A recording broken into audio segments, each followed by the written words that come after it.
Welcome to the Magnificast, a podcast about Christianity and leftist politics. I'm your co-host, Dean Detloff. And I'm your other co-host, Matt Bernico. This week on the show, we're going to talk about all kinds of stuff. Christianity, it's rough. It's not looking good out there, especially evangelicals in particular, but we're doing it in a pretty unstructured way. I won't say this is unprecedented, but I will say it's probably the least prepared we've ever been for an episode. But I think that's exciting because we can really allow the Spirit to lead us in this conversation. And you're getting some real Monday afternoon energy. We're bizarrely recording this in the cracks of our lives. And I'm excited, Matt. I don't know about you. I feel like we're going to discover a new energy for this podcast. Definitely. I think that we should start to bring in sort of like a Quaker energy to this situation where we remain silent completely on this podcast until the Spirit moves us to say something. And then once it does, we can speak. Right. Well, I already feel moved to agree with you, so must be good. Working. All right, folks. Earlier this month, on June 16th, I was alerted to the fact that Cornerstone University, an evangelical Christian school in Grand Rapids, Michigan, fired tenured professors and terminated all of the humanities and arts programs from their course catalog. Who needs them? Who needs them? It's upsetting for a lot of reasons, I think, and it's worth talking about because Christian universities are a weird microcosm of Christianity in the United States. It's also one of the places where Christianity and a lot of its worst habits in the United States are produced and reproduced. I think a lot of very popular vibes come out of these types of institutions, whether it's a great Christian worship band or other weird trends in theology and Christian culture. They all have kind of a weird genesis in Christian universities and colleges. So it is worth paying attention to, I think, from a critical perspective. But also there's another perspective that I think Dean and I have, and that is an axe to grind. So I guess what you're going to get from us in this episode is both a deep-seated and bloodthirsty feeling of revenge, and also that great feeling of watching bad things happen to people you don't like, but also maybe a critical perspective on the idea of what Christian education might even mean in the United States in 2024, which I guess is actually pretty bizarre if you start thinking about it. Yeah, there are so many moving parts here, and I did go to Cornerstone University. It is my alma mater, and watching it implode this way is actually very interesting. It is equal parts surprisingly kind of disappointing, which I was shocked to discover that I could feel disappointed about it, but there's also definitely some schadenfreude going on, and we'll talk about why both those things are present.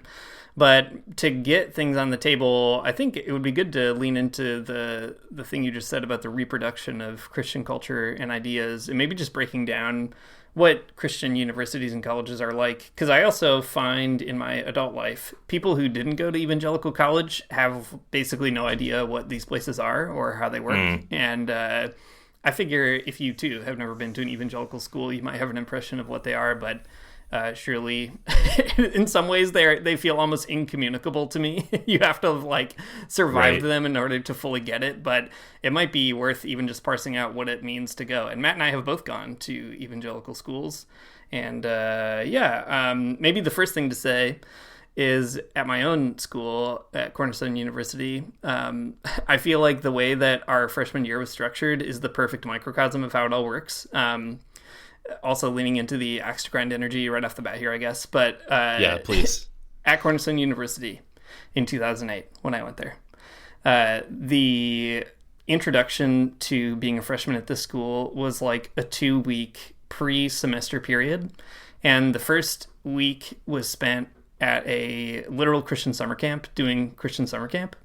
And then the second week was spent in a class called Creativity, where you learn about problem solving and, basically marketing. And I think that as kind of the entree into what Christian education is pretty revealing and actually pretty accurate. That if you want to know what getting a 4-year degree from a Christian university looks like in general, it basically looks like being kind of permanently incarcerated in Christian summer camp and being fed all kinds of weird market trends constantly until they finally let you go with a piece of paper. Does that seem like a fair summary, Matt? That was just off the cuff here. You were saying that, and I don't think we've ever talked about this part of our Christian college experiences together, but it is uncanny to hear it from you because that's exactly what happened to me. Really? I feel like this podcast is so close to veering into like two people commiserating about their like oppression and like sort of shared trauma. But yeah, no, exactly. We spent several days at a Christian summer camp before school started in the summer. And we had to go on this canoe trip that everybody hated, and it was awful. And then we did also spend a bunch of time in a sort of like foundational class that teaches you about what Christian education is and what it's like to go to school here. I think incarcerated in Christian summer camp is exactly the word for what happens at a university like Cornerstone. I went to one called Greenville, and it's exactly the same thing. And it also imploded just as Cornerstone has previously. So it's just like this is like a trend, I think, that maybe we can talk about here in a minute too. So that's right. Christian universities, just like Michel Foucault might make you think, they are a prison of a different variety, like a really particularly bad one. But yeah, kind of a funny, I guess, resonance between them. I think there's also another weird part about it though too. Where like despite its best efforts to be awful and oppressive, there's also like some interesting stuff that like gets snuck in the back door by like, you know, a handful of people who I think have really good intentions for your education that makes the whole thing work, but like in a counterintuitive sort of against itself kind of way. All that I'm trying to say here is that it was an awful experience, but also one that I think introduced me to a lot of big ideas that were, I think, fundamentally helpful for me in my life. But a weird conflict, a dialectical moment of lots of very bad things and some very good things at the same time.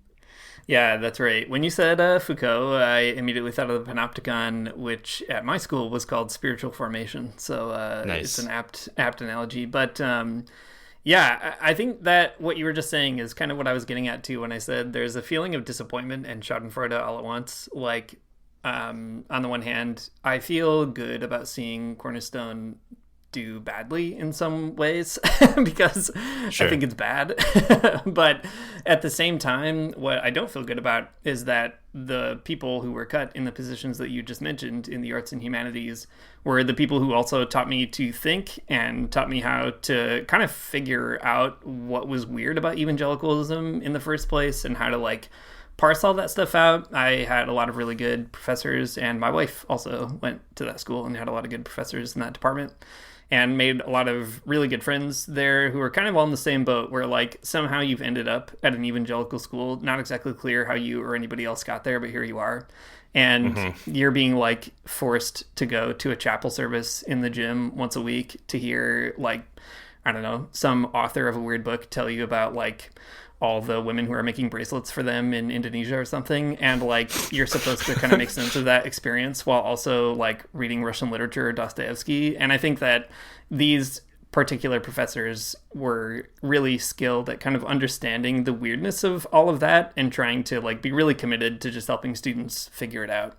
I think in ways that also reproduce that environment in some bad ways, but also in really essential ways. Like they're kind of sanctuaries for kids who end up in what can be also a very damaging environment. And Totally. they sort of like absorb not only the anxieties of people, but like the legitimate, you know, pains and challenges of being an adolescent and being an adolescent evangelical, which kind of exacerbates all those typical issues. And I feel very sad for that. That's the disappointment. It's like these people worked really hard for decades to create really safe and like challenging spaces for young people, and their reward was to essentially be like hung out to dry and kicked out forever, and that sucks. And that makes me want to see Cornerstone be judged and thrown into the pit of fire even sooner.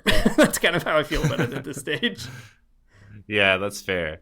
Yeah, I mean, I guess when I recount any good feelings I've had from my Christian university experience, it's always like I'm the exception to the rule, I think, of the person who came out okay or better for it or transformed in a really positive light. I mean, I know a lot of other people who I think would feel very differently, whose lives have been irrevocably damaged and whose psyches will probably just like not heal from it, I think.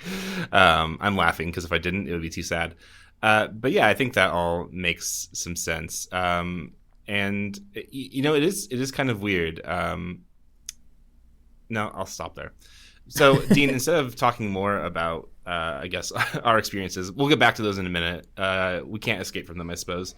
But do you want to just kind of explain a little bit more of the situation at Cornerstone and what happened sort of economically and ideologically in terms of the falling apart of the university? Yeah, what I think is really fascinating about Cornerstone is not only that it is the school that I went to, but also it seems to be kind of a microcosm or a very like interesting case study for a lot of things happening right now in evangelicalism in 2024, kind of going into an election year. And I think that people are picking up on that. There's been some interesting news coverage around it. People like Kristen Cobes-Dumais, who teaches at Calvin University, which is right down the road from Cornerstone, for example, has been monitoring it, among lots of other journalists. And so I think there's kind of like a moment to track what's happening there as a bit of a like canary in the coal mine for what's happening in evangelicalism. And when I think about it myself, so it's been a long time since I was at Cornerstone. I was there from 2008 to 2012. So, wow, a very long time. Now that all of a sudden those numbers are present to me in my brain. But at that time, I mean, it was like a pretty standard evangelical school. It was a weird time to be in an evangelical school. Barack Obama is the president. Occupy Wall Street is happening. The war on terror is still going on, right? Like a bizarre time to be educated by evangelicals. But also like a moment where evangelicalism was struggling within itself. So, for example, at that time, like Rob Bell, who was an emergent Christian person, if that name doesn't mean anything to you, Rob Bell had written this book kind of questioning whether or not hell exists. And because he lived in Grand Rapids, which is where Cornerstone is, it was like a big, huge problem. I mean, it rippled through all of evangelicalism, but on our campus, it was like a thing evangelicals were talking about, which is all to say, I think it was like a decidedly conservative environment, but kind of a place where evangelicalism was also sorting itself out, like in the post-Bush era, trying to figure out what it would do, what it would be. And I was involved in all of that. What has changed since then is the person who was the president of that school when I was there, his name is Joe Stoll. He was basically an incredibly average Baptist man, and not all bad either, like kind of a warm guy, basically normal. I mean, a conservative too, but seemed to have some openness even to like, I don't know, like he thought Shane Claiborne was an interesting guy, for example, or during the Black Lives Matter moment, Cornerstone released a statement that was not exactly like extremely powerful as a denunciation of racism, but was also more than I would have ever expected an evangelical school to do. So all that to say, he was kind of, encouraging a certain space to be opened up there. And at a certain point a few years ago, the Cornerstone Board of Trustees decided to hire instead a different president, a person whose name is Gerson Moreno-Riaño. He is very different from that. He is definitely an ideologue on purpose. He's like a very far-right guy, really into Donald Trump, and makes no bones about that. And the hiring of him is clearly a reactionary response to a possibility of opening at Cornerstone, which was, to be clear, a very slim, very slim opening. But that slim opening was also met with doubling down on kind of the most vicious and reactionary pieces of evangelicalism. This guy had already been the president at, I think it was Cedarville University or somewhere similar to that anyway, where he had pursued the same agenda there, and also did not do a good job, but he ended up at Cornerstone. And ever since he started there, he has been slowly dismantling that school. Right away, within the first few months of him kind of enacting his vision, the staff had sent a vote of no confidence to the board, which was ignored. There was a whole alumni effort to say he was a bad president, which was ignored. And over time, the school has hemorrhaged faculty. Dozens of people literally have left voluntarily and then finally have been forced to go or to retire or be fired or whatever it is.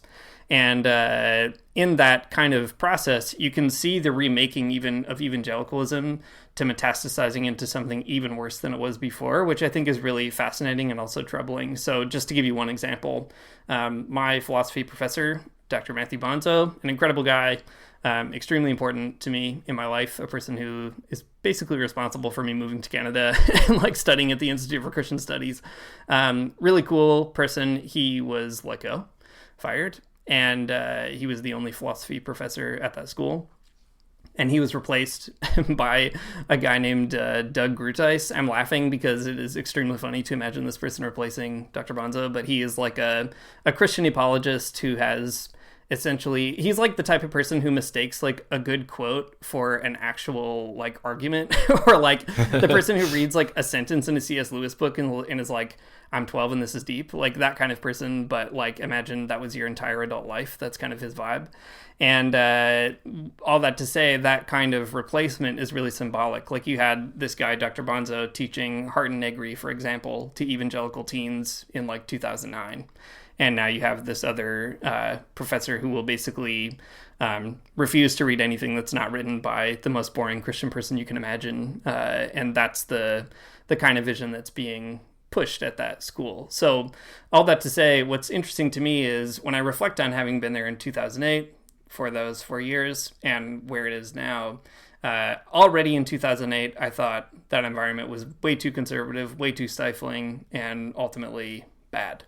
And somehow, in fact, it has become more rabid. Like the teeth are fully bared, and it is even like, eating itself away, or kind of slicing off the parts of itself that are not even as ideologically insane as like the president there right now. So all that to say, I think it's a really instructive moment, and a pretty wild one at that.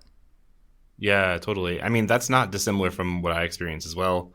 I don't need to go into all of the gruesome details, I suppose. But yeah, I mean, when I was going to a Christian university, I had a great philosophy professor, and she taught me all about Foucault and Marx and, I don't know, all kinds of other stuff. Lots of fun and interesting things. And then, exactly like you said, sort of the slow dismantlement of a university, and then until it was just like out of control. It was a business school with like several elective classes about philosophy and theology you could take.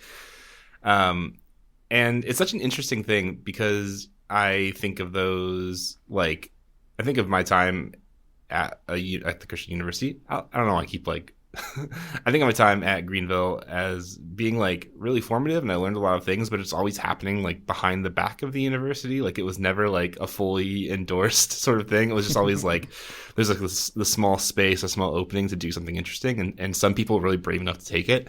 And then the university itself just like, I think, reacted pretty negatively against that for a lot of different reasons. But something I always remember coming up in conversations was that, like it had to happen sort of like clandestinely. Like you had to learn philosophy clandestinely, or you had to learn, like world religions kind of clandestinely, or else if too many parents complained, it would end up being a problem, right? Because it's like, oh no, my kid, they went to this Christian university and they learned all about they learned all about other religions and atheist philosophers, and that's too terrifying. It was like this weird like creation of a big other that doesn't really matter, like students' parents as a bludgeon for an ideological rightward drift, and I think that is pretty bizarre, but that was my experience at least. Yeah, I think it's interesting too because as Cornerstone has been now responding in public ways to the blowback from all this, they keep insisting on two things. One is that that Cornerstone is doing better than ever. It's never been better. There are more students coming than ever before, and everything is going really well. It's like a classic kind of Donald Trump media response. And interesting to see that rhetoric because I know that is not true. So that's fascinating to just see a kind of like outright denial or kind of creative number reading as a rationale. But the wild thing is to say it's better than ever, and that's why we have to cut our entire department of like humanities professors. Right. It's such a performative a sign contradiction. Of health. Yeah, exactly. And in the process too, though, they said that the reason they gave for cutting that department is not financial trouble. Instead, it's that they want the right. to be more responsive to what they call kind of market trends or market preparation, right? So they want students to be able to participate in the market, and they don't think the humanities allow you to do that. And I mean, what I think is so fascinating is that it's such a like, on the one hand, a really like blatant neoliberalization of Christian education that's kind of fascinating to watch, that it's like a mask off moment for being like, yeah, literally the only reason we exist is to like make sure that Christians can participate in capitalism, and like proudly so. and I have no doubt they will achieve at least that goal, the second part. But on the other hand, too, there's this sort of, again, doubling down of like right-wing ideological protectionism. So you have these two things at the same time, like the wedding together of purely neoliberal kind of like strategy setting, or like the market determines all the decisions that you take, and then also that takes place within like a very gross, pretty far right Christian environment, which I think also reveals the alliance between those two things in a pretty interesting way. Totally. I think that's a really interesting observation, that Christian universities will do all these cuts and reorganizations, and they will, and they'll make a sympathetic case. Like, like the pitch for students to go to a Christian university is a hard sell sometimes. Mm-hmm. I think that's true, even to people who are Christians, right? Like, there's a lot of stigma about going to college and what it means and how much money you have to take out to do it. And Christian universities are absolutely expensive, even though they try to undercut state universities in these different ways. But I'll talk about that in a minute, maybe. But the thing that you said about market trends, you have to follow that, right? Like, there's something sympathetic about that, where it's like, yeah, I mean, I guess that makes sense. A university is for training you to get a type of job or to be a certain type of person. So you got to follow the market trends for the types of jobs that students want and the types of fields that students want to study. That's all that like kind of makes sense in a certain way. But also, like, on the ground, that looks very different than how simple the argument is. It's so bizarre to see it in practice, because universities will bolster departments that produce, particular types of students with particular types of outcomes. Like, in my experience, I saw this happen with a business school, where like every cent in the entire university was going to go towards the business school, towards paying faculty in the business school, to like recruiting students and like new buildings and so on, to like really build up this like presence of a business school on campus, because that's what they perceived as being like the market trend. Like, that's what would be popular. And then meanwhile, like all of these other departments, all of the humanities departments for sure, they'd constantly be chastised because they don't have enough numbers, right? They don't have enough like student interest. But it's like such a funny thing to be like, there's no student interest in this, when like there's no input, right? There's just like, I hope you can find 300 students to take your classes at this university, but we won't like tell anybody this classes even exist.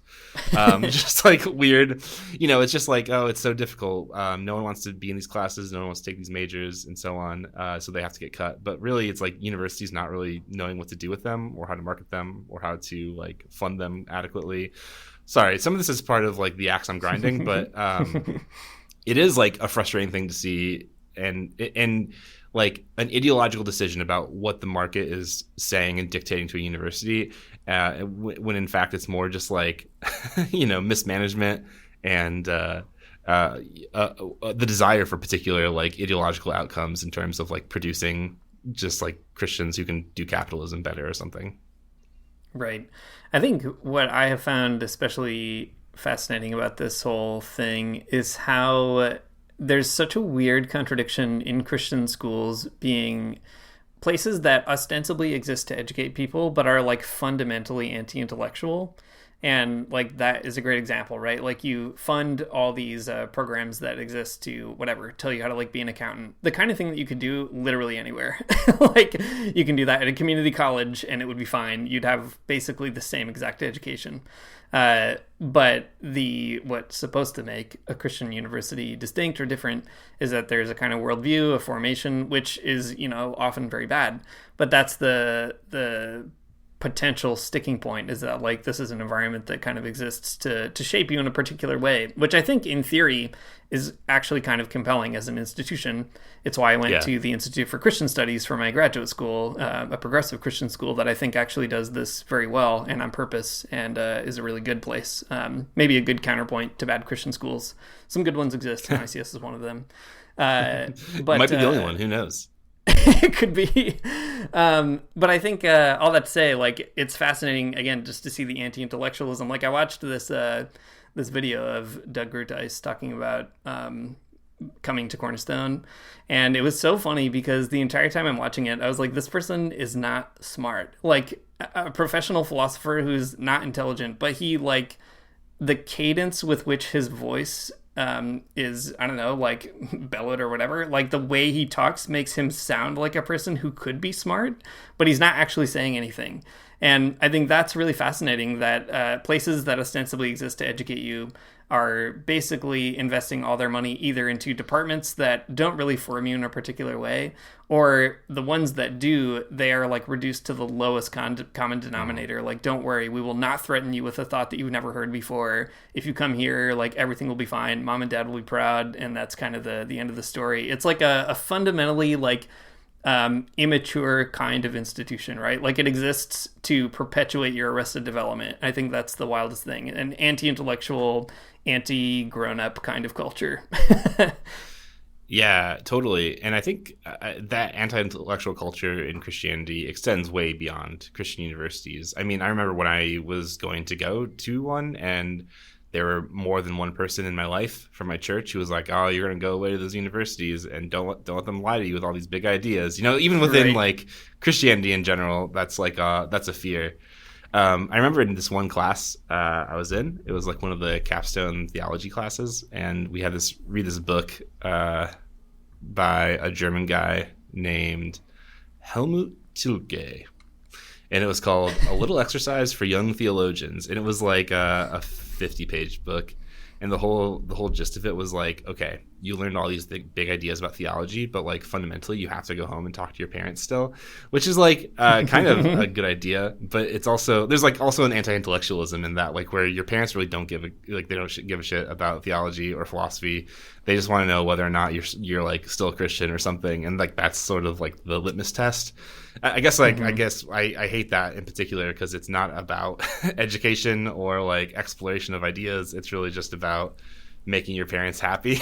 It seems like that's such a funny conversation you have to have with senior Christian university students, where it's just like, listen, your parents are gonna be pissed off at you, like fundamentally, right? So you have to learn how to deal with them, which seems like a lot of unhealthy behavior, actually, to have to worry about your parents' feelings about your education. Not great.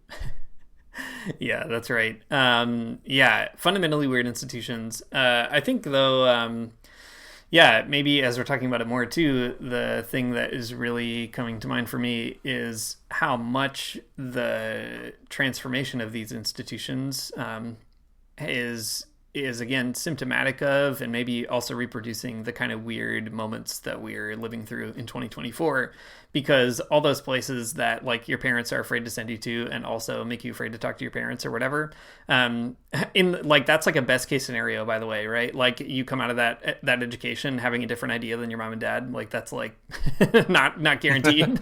But right. Anyway, presuming it happens.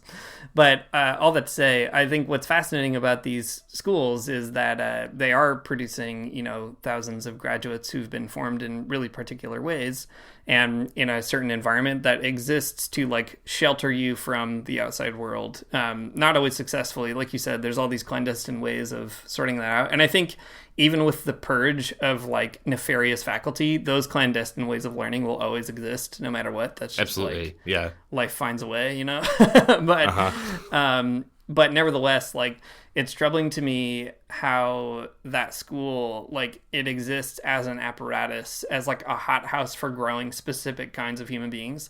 And the kinds of people it wants to grow are like rabidly anti-intellectual, extremely transphobic, do not like, people of other races. Like it's the kind of environment that will grow, like the worst kinds of right-wing Christianity that you could imagine. And one thing I think this is like a really fascinating sort of post-Trump phenomenon. Like when I went to Cornerstone, George W. Bush had spoken there not too long before I came. And it was kind of a Bush era conservative place, right? Like you knew that it was conservative, but it was also like all the sort of pre-2016 tropes you can imagine. Like people would sort of go out of their way to be basically polite and nice, which kind of masks all the really horrible stuff happening underneath. And what's interesting about this kind of development in an evangelical school is now it's sort of the total rabid like embrace of the evangelical id with like no super ego to mediate it. And like that's the kind of graduate that Cornerstone hopes to produce, which I think is like genuinely troubling, like a pretty rough trend to imagine. Yeah, definitely.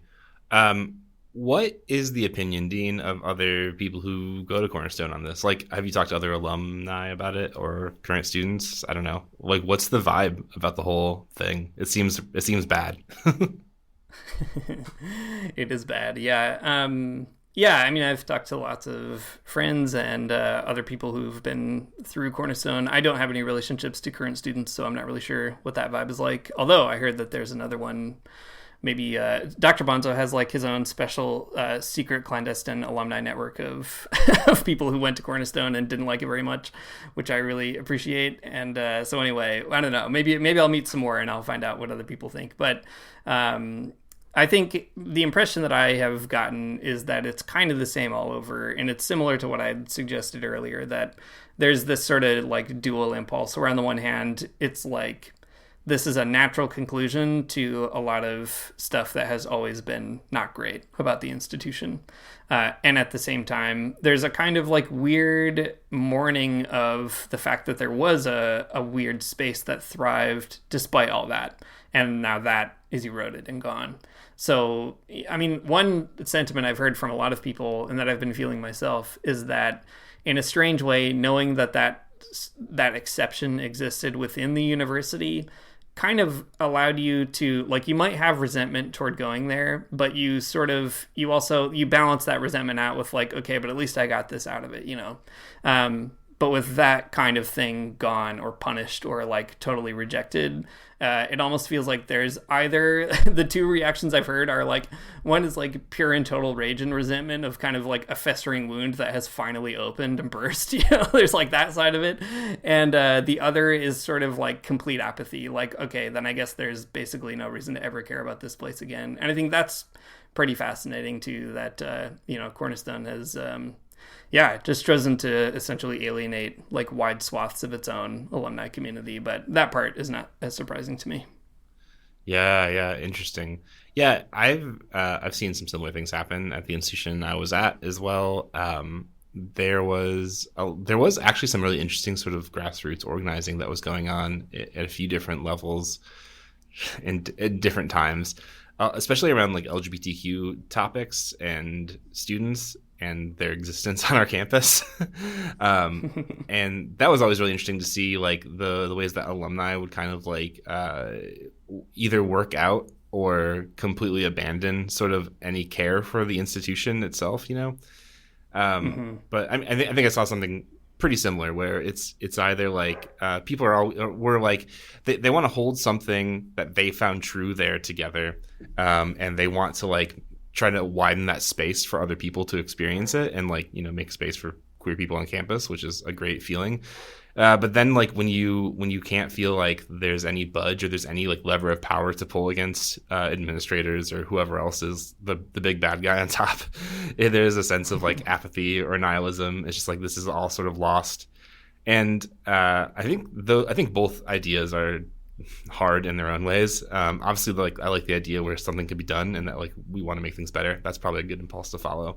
But it is tough because Christian universities are not like islands in the world. They exist within a larger network that I think is worth parsing out too. Mm-hmm. So not only do these schools, you know, they have their own sort of boards and governance systems and fundraising schemes, all of that, right? They all exist, and they network within themselves. You know, if you go to any Christian university, chances are everyone there knows a guy at another university. I mean, that's how it is. It's a very interconnected network of people. You know, it's also a very small pool for like faculty and admin jobs. So it's like, you know, you go from one to the next because a regular university wouldn't hire you anyways because you teach at a weird Christian school. But then there's also like a big meta organization called the Consortium for Christian Colleges and Universities, the CCCU, which is like it's like a governing body that makes, I think, some pretty big policies with regard to like what the bounds of being a Christian university are in the United States. Some of them are like administrative and like sort of best practices for like running a university, that kind of stuff, like more boring things that are, you know, still high stakes. But then also they also will make some theological pronouncements as well and try to resolve theological differences between universities. There's a pretty big deal when there were a few Mennonite schools in the early 2010s who wanted to become to change their statement of faith to explicitly include LGBTQ students, and that was met with like a lot of trouble from the CCCU and from other Christian universities as well, trying to like police another school, which is very interesting. So there's sort of an orthodox line that this big organization will also try to get people to toe and like get them in line. But also they do all kinds of other advocacy as well, specifically.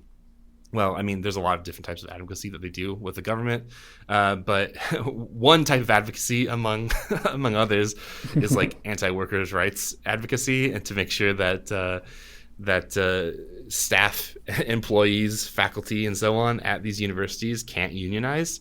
There's been a few really interesting cases about Christian schools or schools within the CCCU, but then also more schools that are Christian in history and like less in expression, less not confessing Christian schools anymore, I guess.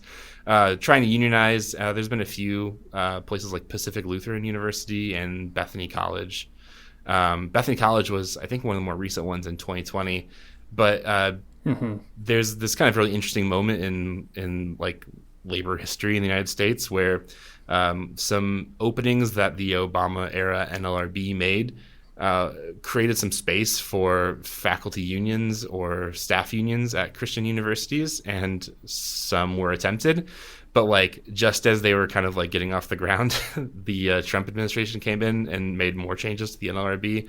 But all of it, the changes to the NLRB that Trump made were cheered on by Shirley Hoekstra, the president of the CCCU. So anyways, all that to say, like, there's a lot going on here in terms of these institutions and how they reproduce Christian ideology and how they operate both in like local levels of like forming students to be particular types of people, but also how they participate in the larger landscape of universities in the United States and cultural discourse and even things like labor rights and so on. So it's a big picture that I think you have to kind of start fitting some of these smaller pieces into. Yeah, that's right. And I think, again, like we said at the top of the episode, it's kind of hard to communicate exactly how Christian higher ed works without going through it. But I think something that is unique about it is, owing to the scale of these institutions, the stated purpose of the institutions, like they're supposed to be very mission-driven or led institutions, and the fact that they're universities like any other universities in other respects, kind of makes them like a unique sort of network for building relationships, professional relationships, for example, but also political relationships and others, in both good and bad ways. Like, I still have lots of connections to people from Cornerstone who I think are great and really value, and so on. As I'm sure a lot of alums from like secular schools have, I mean, I guess I've never been to one, but my assumption is, also have relationships to their alums in this or that thing, where they provide kind of networking opportunities and so on.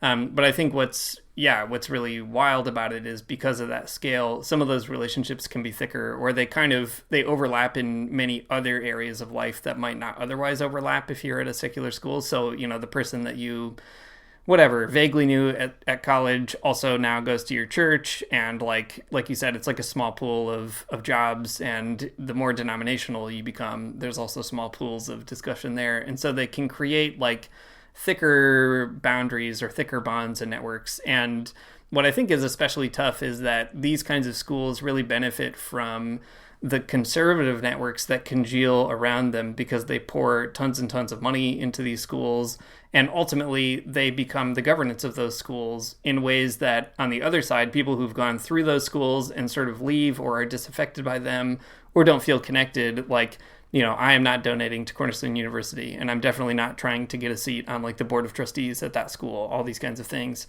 And so you get a similar situation that you have in many other institutions or even other forms of Christianity, where the conservatives kind of stay double down. They're close. They intentionally build the scaffolding of power at these institutions, and they have the money and positions to do it. Whereas the people who oppose that kind of stuff, it's kind of like you're lucky to survive it, or you get out of it, or you don't like it, so you leave.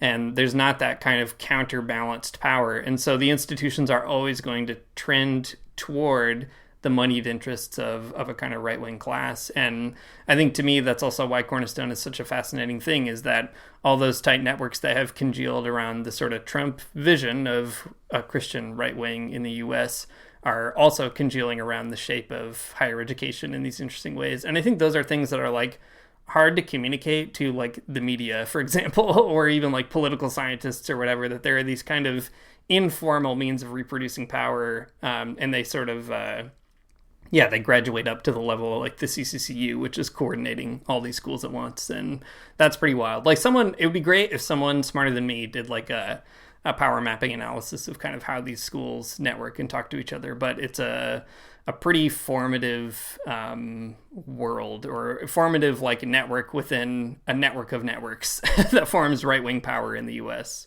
Yeah, I think that makes sense. There's a lot going on. And those universities, when you're in them, you are subject to that power, and it will do anything to try to, form you into the type of person who submits to that type of power. And it happens in all of like the really gross Christian ways that you'd experience in summer camp, and for even more dubious ends, though, right? You said a minute ago that some of those connections at like a university like Cornerstone might end up being thicker than other places. But I think that has to do with the like the weird biopolitics of a Christian university campus, where like, they control what time you can come back at, like the curfew on campus, or like what buildings you can go into. And also like the weird confessional nature of Christianity, where virtue is often established by telling people how bad you are, and you've done something awful and you can like confess that or something. So anyways, all these kinds of weird, deeply traumatic relationships are formed in those kinds of spaces, both between you and other students, but also you and the university itself. So there's a lot to say about how you become, captured in the ideological church apparatus or whatever. Right. Yeah, and the ways in which that apparatus continues to discipline people even after graduating, or kind of, I guess, holds your graduation over you as like a carrot on a stick to like make you be good, is also really troubling. Like, man, I wish I could have this person on the podcast tell the story themselves, and maybe eventually we will, but I won't say who they are. But there's a very funny story from a friend of mine that you also know, Matt. I'll tell you off the air afterwards. But sure, please. This person refused to go to chapel for a very long time. Chapel, by the way, okay, let me back up a quick second. Chapel is maybe what you important think it is. Context. It's church at school, and you have to go to it. It's church at school, and you have to go to it. That's how bad it's not fun. You have to go to it. You don't want to go to church regularly, but you have to go to it at school. And in our case, it was at a big gym, and you had to scan a barcode to tell them how many times you had gone to chapel. Lots of funny stuff going on there, but that was how they determined whether or not you were fulfilling your obligation. You had to get like X amount of chapel credits per semester. And if you didn't, then you would not be in good standing with the institution. And that affects all kinds of stuff. Like you literally can't get your diploma, for example, if you don't meet that quota. At least at Cornerstone, that was the case. And the only way to make up those credits is to listen to the audio recorded sermon from whatever weirdo they had to speak at chapel that week, and then write a paper about it and turn it into, as I said, the panopticon of spiritual formation. And so this friend of mine didn't go to chapel, because why would you? It's not fun. And also didn't avail himself of the strategy that we called slash and dashing, which was scanning your barcode, but then just leaving out the back of the gym where people couldn't see you. And so just refused to go entirely, which I really respect. And at the end, spiritual formation, the office, determined that he couldn't get his diploma because he hadn't done it. And so for years, he was engaged in a protracted battle with the university they kept being like, if you just listen to these things and turn in these papers, we'll give you your diploma. No way. But this person, a fully adult, grown-up human male, was like, I'm obviously not going to do that. I'm a big kid. I don't have to do that. And eventually, Cornerstone did relent, but they had to do some extremely funny compromise. I forget exactly what the resolution was, but what I find so funny about that story is like, even after surviving the institution, the obsession with like trying to punish you into being a good Christian person is so strong that they would withhold your degree to get you to like, it doesn't even matter which chapels you listen to just arbitrarily kind of hear them, and whatever, tell them what they want to hear. And I think that is such a like perfect crystallization of the kind of like obsessive but also incredibly thin form of discipline that you find in those kinds of places. Yeah. That reminds me. So that exact chapel system is the same one that we had too, which is very funny. The admins at these universities, they must be, they're drinking at the same bar after the fact or whatever. At the big dumb the juice Christian bar, college, the milk bar, the juice bar, of course, the juice bar. But when I was teaching at this Christian university, there was this really funny thing that happened where that drama was playing out, just like you said. There's always like every year there's a student who's doing that kind of thing, and more power to them. Whenever someone's trying to make you do something that's arbitrary and stupid, you should resist it. It's great. What a great practice to undertake. I think that's lovely and shows a little bit of hope for humanity. But anyways, in response to some of this, then these students started raising a lot of questions about the types of chapel speakers they had, and they were like, "Yeah, why aren't any of them black?"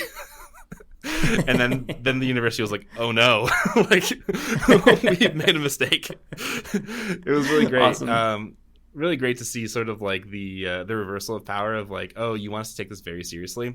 Let's take it very seriously and start asking some very big questions about like, the weirdo chapel speakers you have come in. So anyways, great moments. Any type of student resistance to extremely stupid oppressive power is great. I think that's a beautiful moment in the world. Yeah, that's right. I mean, that's the question I have even going forward. Like you said earlier, Matt, something I thought was interesting that I honestly haven't really thought about, which maybe speaks to my own like narcissism of how I reflect on that institution, or like how much I don't really want to engage it. But the idea that, alumni have this kind of means of engaging an institution in particular ways and having a relationship to students on campus, which I have never really thought about, except for in the case of students who studied with Dr. Bonza, in which case all that crew kind of, forms its own weird network of people, a kind of network of care, I guess. And as an alum or survivor of Cornerstone, I do find myself suddenly concerned about like how students will fare at CU, because I think in the past it was like, well, someone will end up taking care of them in the same way that like I ended up in a space that allowed that to be a survivable experience for me and whatever. And now that is like totally gone, and it really feels like like what was already really challenging also has even less space for care. And I'm curious about those spaces of like student resistance. Like, what will that look like at an evangelical school that has, jettisoned those spaces? And I can't really say, but like I said earlier, life finds a way. So it'll happen. Just maybe as an alum, I need to think more about that. how to find the students where you can like seed that resistance and be like, good job, you should keep doing that. Yeah, it's true. I mean, I think something just I guess an observation about working with college students for a long time is that like they're unwilling to kind of go along with whatever you want them to go along with just for the sake of it. Mm-hmm. I think that there's something about being like 19 years old and at a university where people are telling you you're very smart that makes you want to resist people who are clearly very stupid. So I think there's always like some kind of hope in that particular dialectic moment of like students meeting something very yucky. Well, let me tell you, okay, this is one really great story. So towards the end of my time as a professor at this university, the university, like, I guess bought this giant awful statue of Jesus sitting at the last table, the Last Supper table, and it was like peak kitsch is like what it was all about. It was an awful looking sculpture. There was this really great art professor who was like an extreme like art professors, you know what they're like. This one though was like an absolute genius when it came to sculpture. And one day after lunch, he spent 2 hours talking to me about how shitty the sculpture was, like out on the field. And it was like great, like sort of impromptu lecture. Anyways, something that was particularly awful about this statue was that there was a button that was near it. And when you're at this awful Jesus statue, you could press the button and it would play a really horrible contemporary Christian music song called "Come to the Table." So they put that there and like thinking like this would be cool. People are going to really appreciate this. Anyways, there are these two students who like they I don't want to give away any information about them whatsoever.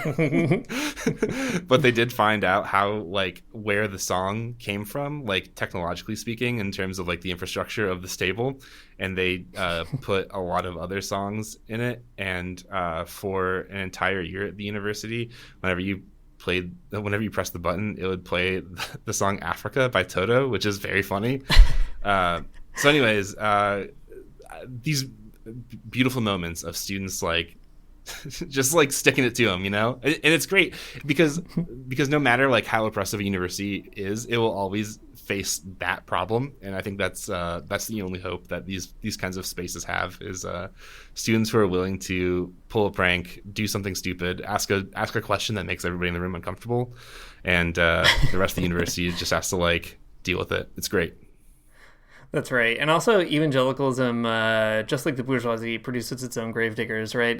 Young people, they come through that experience having already been formed by the exploitation that they suddenly realize is being foisted upon them. And I think no matter what you do, some student is going to be annoying in class or asking questions or drinking alcohol while they're supposed to be on contract not to do it. And I think that is like the good news of evangelicalism is that it cannot ever actually form a totality. That it will, you know, like as much as it tries to be the ultimate Foucauldian apparatus of control and discipline and punishment, ultimately, like it will, there's always going to be holes and gaps, and students are going to kind of make those a little wider for themselves where they have to. I think the hard part is just that it used to be that you could do that with more help than you'll have, at least at Cornerstone now.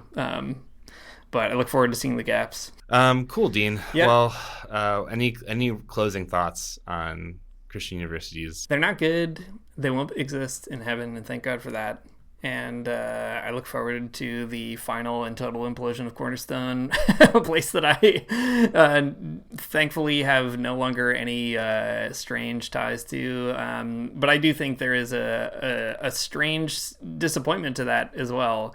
And I wonder, too, what that means for the rest of evangelicalism kind of going into this year. I think that's the thing I'm going to keep on thinking about. Like, how is this case instructive for other trends, wider trends in evangelicalism? And it makes me nervous, to be honest, about like the state of Christianity. I think there's a liberal story that sometimes even I allow myself to believe in, that like evangelicalism, it's so bizarre and so annoying and so behind the times that eventually people will just kind of quit doing it.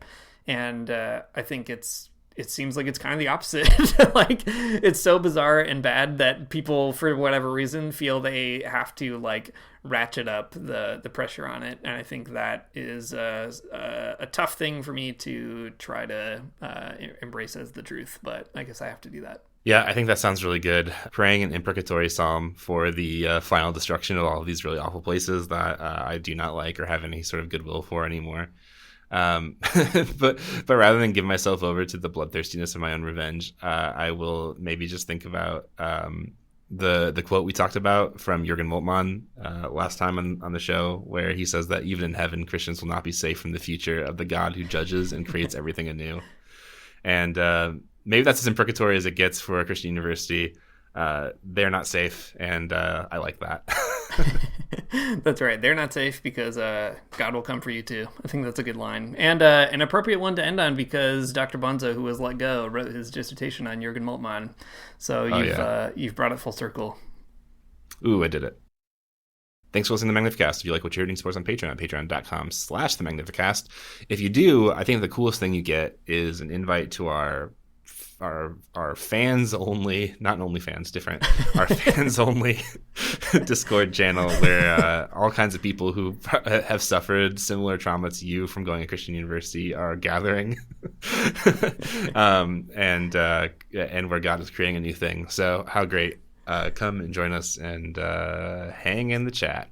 I think the biggest incentive is the more you support the Patreon, the more we don't have to make a Magnificast OnlyFans, which I think is really important. Oh boy, that'd be a rough day. All right, so do that or don't. That's fine. Our intro music is by Mario Armstrong. Our outro music is by The Ideological Spoon. We'll see you next week.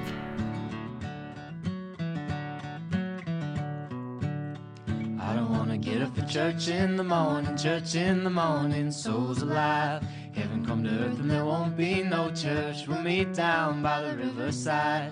There we'll swim with all creation. Never get tired, never bored. Don't worry, someday there'll be no dam between us and our Lord.